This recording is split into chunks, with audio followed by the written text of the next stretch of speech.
right, for more on this, we are now being joined by Dr. Sindoor Kondapelli, professor in Chinese studies at the Jawaharlal Nehru University. Professor, thank you so much for joining us on WION. Can you share how Made in India weapons emerged victorious during Operation Sindoor? Thank you for having me on the show. I think the BrahMos missile system and the suppression of the radar and other intelligence, surveillance, reconnaissance equipment supplied by China and Turkey, specifically in terms of the Wing and other drones by these two countries. There has been a spectacular performance of the Indian weapon systems, specifically in terms of the Chinese supplied J-10. Something like 36 of these were to be given to Pakistan. 22 have already reached. And there is also the PL-15A based on Python series of Israel way back in the 90s.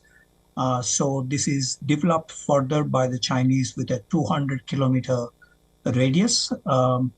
But these could not perform, as you mentioned in the visuals. And in Hoshiarpur and Bathinda, we were able to trace these missile systems.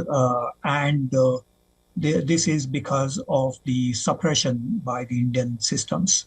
The other weapon system that India used extensively is the Akash series, which came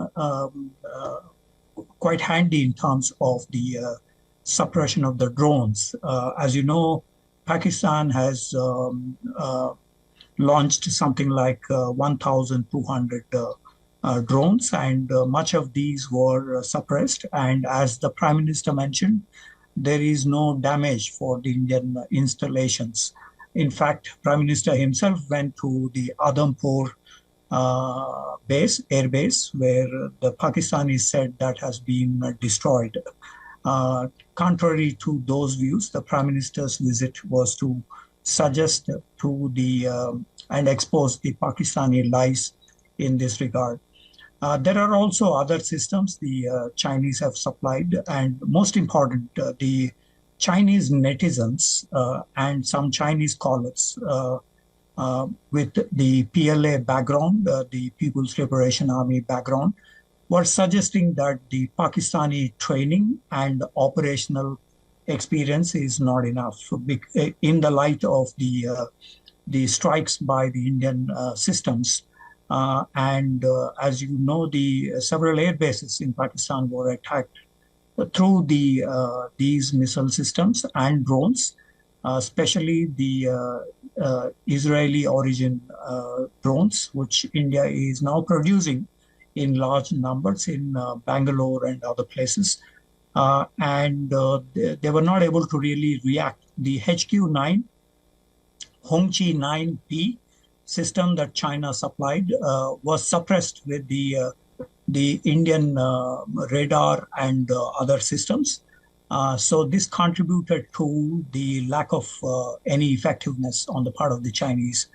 So the Chinese netizens and scholars have been mentioning about the lack of training and operational capability by the Pakistanis. But actually, China has been directing indirectly by providing the satellite-based ISR systems, and at the ground level, they were given training. Pakistani officers were given training in the handling of the HQ-9 and Wing drone system.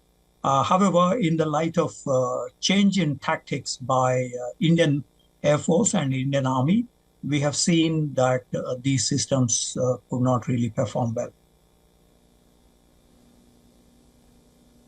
I see. And I wanted to follow up on what you were saying. Can you share more about how China really played this role and how it's been arming Pakistan? And you mentioned that the weapons really do fail against Indian weapons on the battlefield. But how do you see things moving forward? Well, this came as a very negative surprise for the Chinese because they have been suggesting for over a long period of time that their systems are quite advanced. As you know, 9 out of 10 days they have been conducting exercises in Taiwan Straits, in the Pacific, West Pacific, and other zones. There have been also coordinated exercises, Shaheen exercises, and other Mir and other exercises with Pakistan specifically.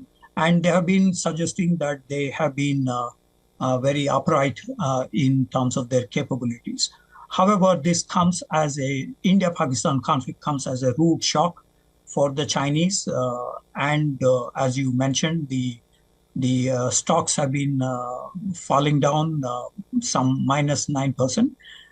This indicates that China needs to really improvise its drones and specifically its ISR capabilities, especially in terms of the Hongqi 9 batteries, which is a kind of system resembling the S-300 supplied by Russia to China.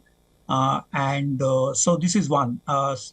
The Chinese have also been talking about the J-10's capability. J-10, coincidentally, is based on the Israeli cancelled Lavi project prepared by the Israel Aircraft Industries. This project has been cancelled under the American pressure. And in the late 90s, the Israelis have transferred this technology to China. And J-10 then has a huge Israeli component. And this is said to be 4.5 generation aircraft. Yet there is a problem with its engine, which is one of the main driving aspects of this J-10. The Chinese have also supplied JF-17s. These are licensed manufactured at the Kamra Aeronautical Complex. JF-17s as well as J-10s are equipped with PL-15A air-to-air missile system, which has 200-kilometer radius. The J-10s and J-15s also could not really perform well. As you may have heard, the Indian Air Force has destroyed several of these during the air raids and attacks on the air bases. The JF-17 has joined in substantial numbers in the Pakistani Air Force. Also the performance of this is quite disappointing given the claims of China and Pakistan in this regard. Initially, there has been a hype that there is a Rafale has been shot down by the PL-15A air-to-air missile system. However, in a combat, you have all sorts of scenarios. What is important is that India was able to destroy many of these. We did see the Chinese criticism in the websites. The netizens have pointed out to the underperformance of the Chinese military equipment supplied to Pakistan. So this has been a very problematic area. I appreciate your time and company. I do apologize for cutting you off short. It was a pleasure speaking to you. I'll speak to you soon. Thank you. For all the latest news, download the WION app and subscribe to our YouTube channel.